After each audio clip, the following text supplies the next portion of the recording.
Selamat sore, bersama saya Sandy Sopakua. Jumpa lagi kita pada KPA Online Tamrin. Kali ini kita akan melanjutkan bacaan dari buku berjudul Kemenangan Akhir, Pertikaian Besar, ditulis oleh Ellen G. White di bab yang ketiga bagian yang pertama.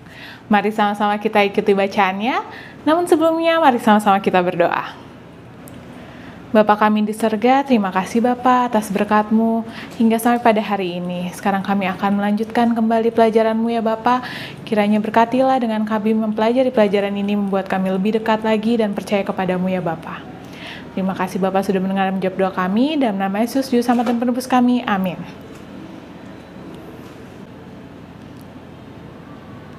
Kemenangan akhir, bab ketiga. Zaman kegelapan rohani, Rasul Paulus dalam suratnya yang kedua kepada orang-orang Tesalonika meramalkan tentang kemurtadan besar yang akan mengakibatkan terbentuknya kuasa kepausan. Ia menyatakan bahwa hari Kristus tidak akan datang, kecuali datang dahulu kemurtadan dan haruslah dinyatakan dahulu manusia durhaka yang harus binasa, yaitu lawan yang meninggikan diri di atas segala yang disebut atau yang disembah sebagai Allah. Bahkan ia duduk di bait Allah dan mau menyatakan diri sebagai Allah. 2 Tesalonika 2 ayat 3-4-7. Dan lebih jauh Rasul Paulus itu mengamarkan saudara-saudaranya bahwa rahasia kedurhakaan telah mulai bekerja. Bahkan pada hari-hari permulaan itu pun, ia melihat menjalar ke dalam gereja kesalahan yang membuka jalan kepada pengembangan kepausan. Sedikit demi sedikit, mula-mula secara sembunyi-sembunyi dan diam-diam, kemudian semakin terbuka setelah semakin bertambah kuat dan semakin menguasai pikiran manusia, rahasia kejahatan itu menampakkan pekerjaan penipuan dan penghujatannya. Hampir tidak bisa disadari kebiasaan-kebiasaan kekafiran mendapatkan jalan memasuki gereja Kristen. Roh berkompromi dan penyesuaian diri untuk seketika lamanya telah ditahan oleh penganiayaan kejam yang dialami jemaat di bawah kekafiran.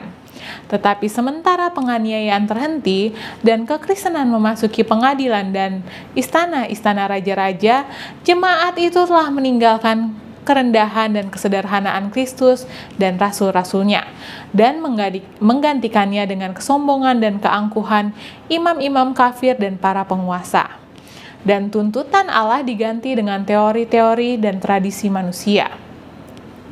Pertobatan kemunafikan Kaisar Konstantin pada permulaan abad keempat membawa kesukaan besar, dan keduniawian yang diselubungi suatu bentuk kebenaran telah memasuki gereja.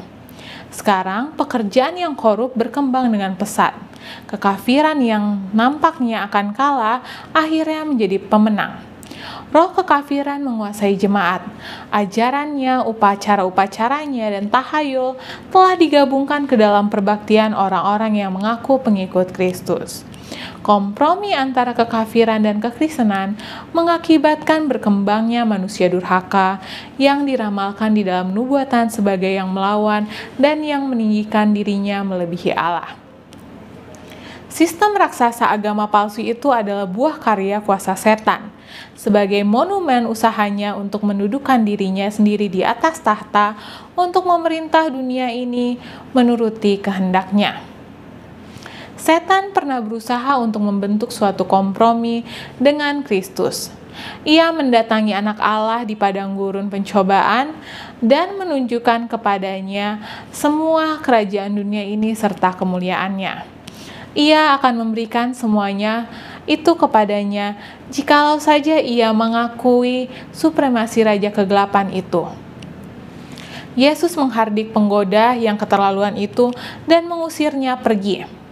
Tetapi setan memperoleh keberhasilan yang lebih besar dengan menggunakan pencobaan yang sama kepada manusia. Untuk memperoleh keuntungan-keuntungan dan kehormatan duniawi, jemaat telah dituntun untuk mencari bantuan dan dukungan orang-orang besar dunia. Dan dengan menolak Kristus, jemaat itu dibujuk untuk tunduk kepada wakil setan, Bishop Roma.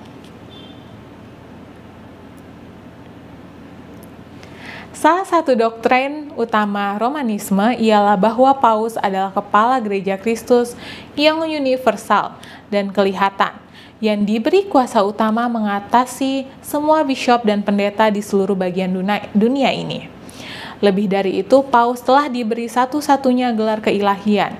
Ia dijuluki Paus Tuhan Allah dan telah dinyatakan sebagai seorang yang tidak dapat salah. Ia menuntut pernyataan rasa hormat dari semua manusia. Tuntutan yang sama diajukan oleh setan di padang gurun pencobaan, masih tetap diajukan melalui gereja Roma, dan sangat banyak orang yang siap sedia memberikan kepadanya penghormatan itu.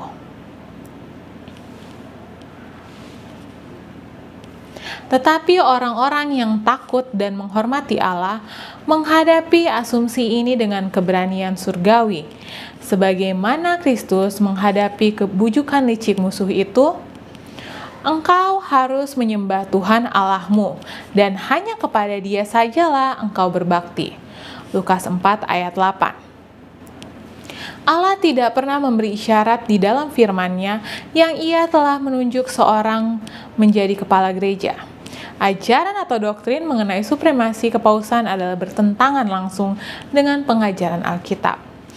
Paus tidak mungkin mempunyai kekuasaan atas gereja Kristus kecuali dengan perebutan kuasa. Para pengikut Romanisme terus-menerus menuduh kaum Protestan sebagai orang-orang yang menyimpang dari iman dan dengan sengaja memisahkan diri dari gereja yang benar. Tetapi sebenarnya tuduhan ini mengena dan berlaku bagi mereka sendiri. Merekalah yang telah menurunkan panji-panji Kristus dan berpaling dari iman yang telah disampaikan kepada orang-orang kudus. Yudas 3. Setan mengetahui benar bahwa Alkitab akan menyanggupkan manusia untuk mengetahui penipuannya dan melawan kuasanya. Bahkan, oleh firman itu Juru Selamat telah mampu melawan serangan setan. Pada setiap serangan, Kristus menggunakan perisai kebenaran abadi, dan dengan berkata ada tertulis. Kepada setiap tawaran musuh, ia menghadapkan hal, budi, dan kuasa firman. Setan harus berusaha membuat manusia itu mengabaikan dan tidak mengerti Alkitab agar ia dapat mempertahankan serangan-serangannya kepada manusia dan mendirikan kekuasaan kepausan yang direbut itu. Alkitab akan meninggikan Allah dan menempatkan manusia fana pada posisinya yang sebenarnya. Oleh sebab itu, kebenaran yang kudus harus ditutupi dan ditindas. Logika seperti itu telah dianut oleh gereja Roma. Selama bertahun-tahun, pengedaran Alkitab telah dilarang. Orang-orang dilarang membaca dan mempunyai Alkitab di rumahnya, dan para pastor yang tidak jujur dan keji, serta pejabat-pejabat tinggi gereja Roma menerjemahkan pengajaran Alkitab untuk mendukung kepura-puraan mereka. Dengan demikian, Paus menjadi seseorang yang secara universal diakui sebagai wakil Allah di dunia ini, yang diberi kuasa atas gereja dan negara. Alat penunjuk kesalahan telah disingkirkan. Setan bekerja sesuka hatinya. Nubuatan telah mengatakan bahwa kepausan telah berusaha untuk mengubah waktu dan hukum. Daniel 7 ayat 25. Dan usaha ini telah diwujudkan dengan tidak berlambatan. Untuk memperoleh orang-orang yang bertobat dari kekafiran, suatu pengganti penyembahan berhala telah diadakan. Dengan demikian meningkatkan penerimaan mereka akan kekristenan secara nama saja. Pemujaan terhadap patung-patung dan benda-benda keramat secara berangsur-angsur diperkenalkan kepada perbaktian Kristen. Dekret Majelis Umum pada akhirnya menetapkan sistem pemujaan berhala. Untuk penyempurnaan penodaan tempat yang suci, Roma memberanikan diri untuk menghapus dari Taurat Tuhan hukum yang kedua yang melarang penyembahan berhala, dan membagi hukum yang ke-10 agar tetap jumlah hukum itu 10. Pemberian keleluasaan kepada penyembahan berhala membuka jalan kepada pengabaian lebih jauh kekuasaan surgawi. Setan yang bekerja melalui pemimpin-pemimpin gereja yang tidak suci memasukkan hukum keempat dan mencoba menyingkirkan hari Sabat zaman dahulu. Hari yang telah diberkati dan dikuduskan, Kejadian 2 ayat 2 dan 3. Dan sebagai gantinya meninggikan hari berpesta orang kafir sebagai hari matahari yang patut dihormati. Mula-mula perubahan ini tidak dilakukan secara terbuka. Pada abad-abad pertama, hari Sabat yang sebenarnya telah dipelihara oleh semua orang Kristen. Mereka menjaga kehormatan Allah dan percaya bahwa hukumnya tidak bisa dirubah. Dengan bersemangat mereka menjaga kesucian ajarannya. Tetapi dengan kelicikan yang amat sangat, setan bekerja melalui agen-agennya untuk mencapai tujuannya. Agar supaya perhatian orang-orang boleh dialihkan pada hari Minggu, hari itu telah dijadikan hari pesta perayaan menghormati kebangkitan Kristus. Diadakan juga upacara keagamaan pada hari itu. Namun hari Minggu itu dianggap sebagai hari rekreasi, karena hari Sabat masih dipelihara sebagai hari kudus.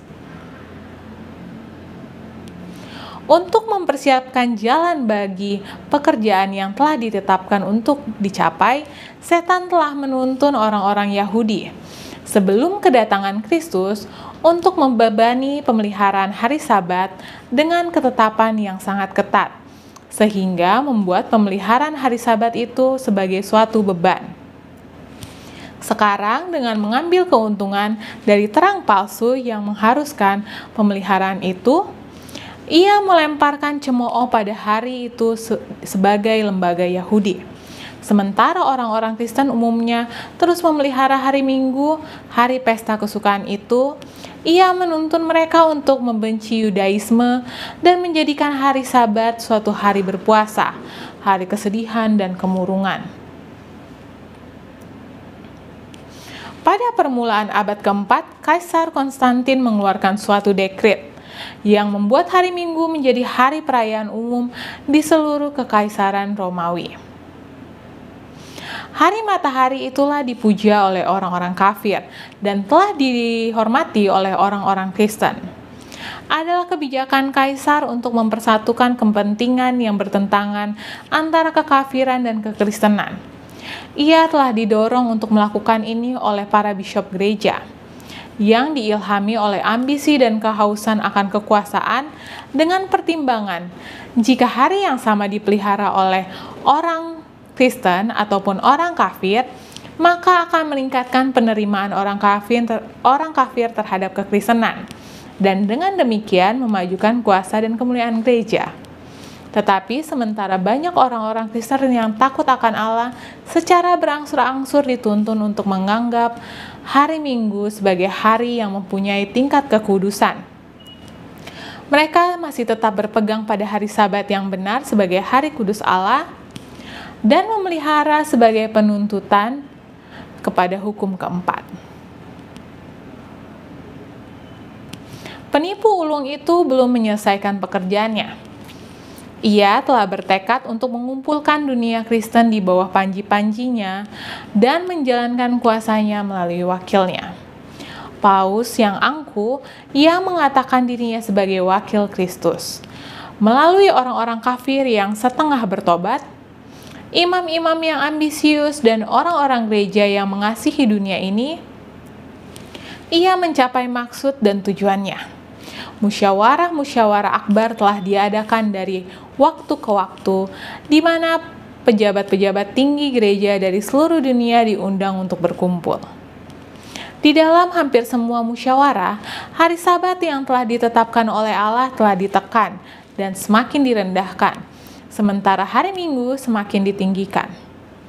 Demikianlah pesta perayaan kekafiran akhirnya dihormati sebagai lembaga ilahi, sementara hari Sabat yang menurut Allah telah dinyatakan sebagai peninggalan Yudaisme, yang pengikutnya telah dinyatakan terkutuk.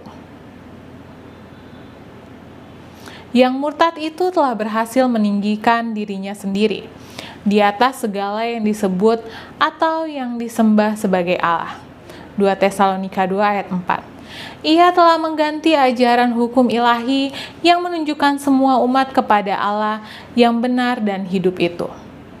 Dalam hukum keempat, Allah dinyatakan sebagai Khalik, pencipta langit dan bumi, yang dengan demikian membedakan dari semua allah-allah palsu. Hari Sabat itu adalah sebagai peringatan kepada pekerjaan pencipta, dan hari ketujuh itu telah disucikan sebagai hari istirahat bagi manusia. Hari Sabat itu dirancang agar Allah yang hidup itu selalu berada di dalam pikiran manusia sebagai sumber suatu yang dengan tujuan dari penghormatan dan perbaktian. Setan berusaha keras untuk mengembalikan manusia itu dari kesetiaannya kepada Allah dan dari penurutan kepada hukumnya. Itulah sebabnya ia mengerahkan usahanya terutama menentang hukum yang menunjuk kepada Allah sebagai Khalik. Protestan dewasa ini mengatakan bahwa kebangkitan Kristus pada hari Minggu itu menjadi hari Sabat orang Kristen. Tetapi bukti-bukti Alkitabiah tidak cukup. Tidak ada penghormatan seperti itu diberikan kepada hari itu baik oleh Kristus maupun oleh rasul-rasulnya. Pemeliharaan hari Minggu sebagai institusi Kristen bermula dalam rahasia kedurhakaan. 2 Tesalonika 2 ayat 7 yang pada zaman Rasul Paulus telah memulai pekerjaannya. Di mana dan kapankah Tuhan mengadopsi anak kepausan ini? Alasan sah apakah yang dapat diberikan untuk perubahan yang tidak disetujui Alkitab? Pada abad ke-6, kepausan telah berdiri dengan kokoh. Tahta kekuasaannya telah ditetapkan di kota kerajaan dan imam atau bishop Roma telah dinyatakan menjadi kepala atas semua gereja. Kekafiran telah menerima kepausan. Naga itu telah memberikan kepada binatang itu kekuatannya dan tahtanya dan kekuasaannya yang besar. Wahyu 13 ayat 2.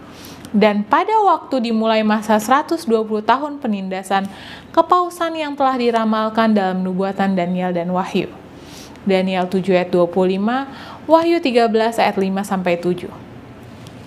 Orang-orang Kristen telah dipaksa untuk memilih apakah melepaskan integritas mereka dan menerima upacara dan perbaktian kepausan atau menghabiskan hidup mereka di dalam penjara bawah tanah yang gelap atau menderita kematian di atas rak penyiksaan, dibakar atau dipancung kepalanya. Pada waktu itu telah digenapi perkataan Yesus, dan kamu juga akan diserahkan oleh orang tuamu, saudara-saudaramu, kaum keluargamu, dan sahabat-sahabatmu, dan beberapa orang di antara kamu akan dibunuh dan kamu akan dibenci, semua oleh karena namaku. Lukas 21 ayat 16 dan 17. Penganiayaan atas orang-orang yang setia dilakukan lebih kejam dari sebelumnya. Dan dunia ini menjadi medan perang yang luas. Selama ratusan tahun, gereja Kristus berlindung di tempat-tempat terpencil dan tempat yang tidak tentu. Beginilah kata Nabi itu. Perempuan itu lari ke gunung, di mana telah disediakan suatu tempat baginya oleh Allah supaya ia dipelihara di situ 1260 hari lamanya. Wahyu 12 ayat 6. Demikianlah pembahasan kita pada sore hari ini. Mari sama-sama kita berdoa. Bapa kami di surga, terima kasih Bapa atas berkat-Mu hingga sampai pada hari ini. Tadi kami sudah mempelajari sebagian dari firman-Mu ya Bapa. Berkatilah Bapa sehingga kami dapat lebih mengerti dan kami dapat membedakan mana jemaat-Mu dan mana yang bukan ya Bapa. Terima kasih Bapa sudah mendengar menjawab doa kami, dalam nama Yesus sama dan penebus kami. Amin. Sampai jumpa minggu depan, Tuhan memberkati.